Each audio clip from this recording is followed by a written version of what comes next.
This video is for students who either have some questions about what historical empathy is or why it is a useful tool to have when studying the past. Some of the resources in this video are taken from day 14 of Unit 3. However, the concept of historical empathy and its role in social studies can be applied to really any content you happen to be studying. Also, there is a graphic organizer that has been made which is called the Historical Empathy Tool, which can be used as a visual guide through this process. And if you are looking for more clarity on how best to use that tool in particular, there is another video dedicated solely to that. So no matter what you are applying historical empathy to, you definitely need an understanding of what it is, but also what it isn't. And as with many things in social studies, the natural starting point for us as students is to read how experts in the field define and explain it. And if we take a look at the first independent work slide in this lesson, which is right here, this is exactly what we have up top. And just as a side note, the slides in this lesson were adapted to accommodate virtual remote learning from the historical empathy tool that I did mention earlier. And I would recommend pausing this video to give yourself the opportunity to read this first paragraph. And when you are done, come back and we'll unpack some of the language and ideas in it. Okay, so now that you've read it once on your own, here are the three things that I'd like to elaborate on. First, the goal of historical empathy, and I'm going to highlight this first section up here. The goal of historical empathy is to enable us to learn about history, the people, the actions they took, and their thoughts and motivations by really taking a close look at how the historical context in which they lived impacted them, the thoughts they may have had, the actions they took, and the degree to which their responses are similar or different to our own experiences in today's world.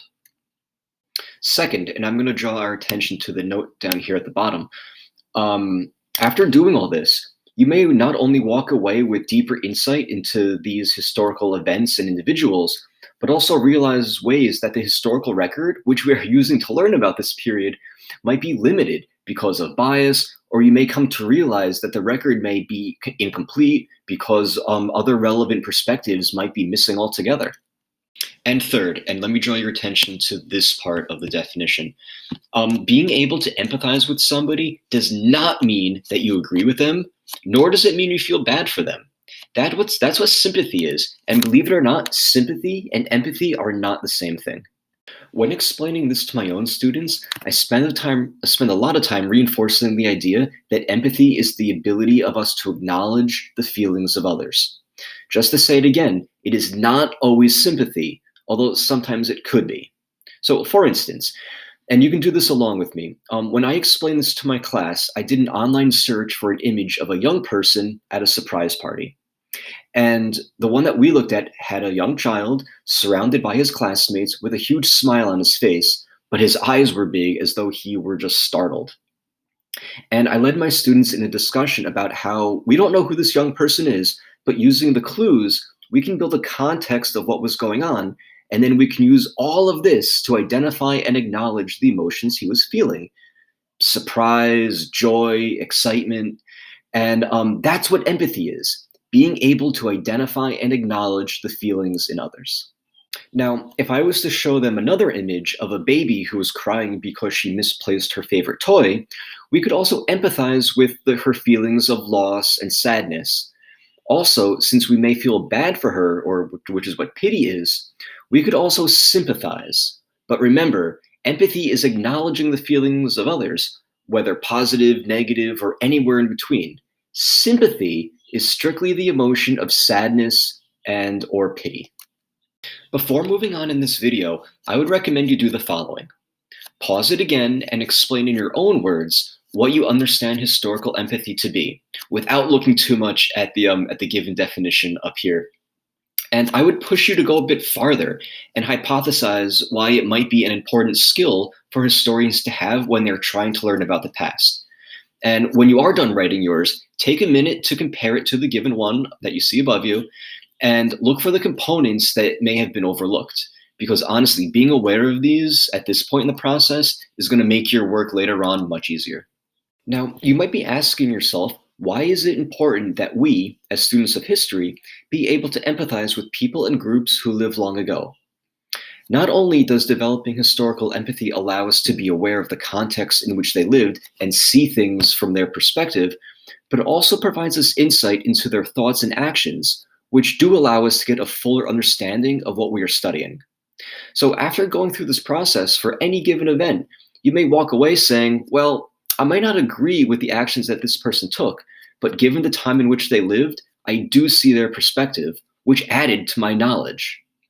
Also, as I mentioned earlier, oftentimes it does show us the limitations of the historical record or why a source may actually be unreliable. When it comes to applying empathy to historical figures, it is important that we also remind ourselves of the third thing that I mentioned earlier in this video. We are not required to share, agree with, or excuse the thoughts of these people.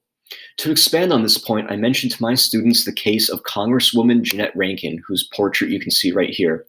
She was a pacifist, meaning she believed war and violence are unjustifiable regardless of the circumstance, and she was the only person in Congress to vote against the United States declaring war on Japan following the attack on Pearl Harbor, which led to the deaths of approximately 2,400 American soldiers, and about 20 ships were damaged or destroyed.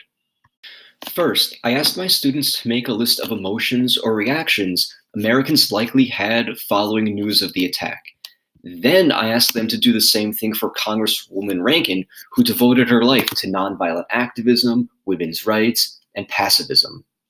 And we ended this exercise by discussing how showing historical empathy does not mean we necessarily agree or share the emotions on either side of this issue, but highlights how we are able to use the context of the event as an entry point to showing empathy for another's perspective, actions, and thoughts, which only deepens our own understanding. So this concludes the video on historical empathy, what it is, what it isn't, and why it is an important skill for historians to have. If you would like a more detailed explanation on how to use the historical empathy tool to help you practice this skill, please see the other video that's dedicated to this.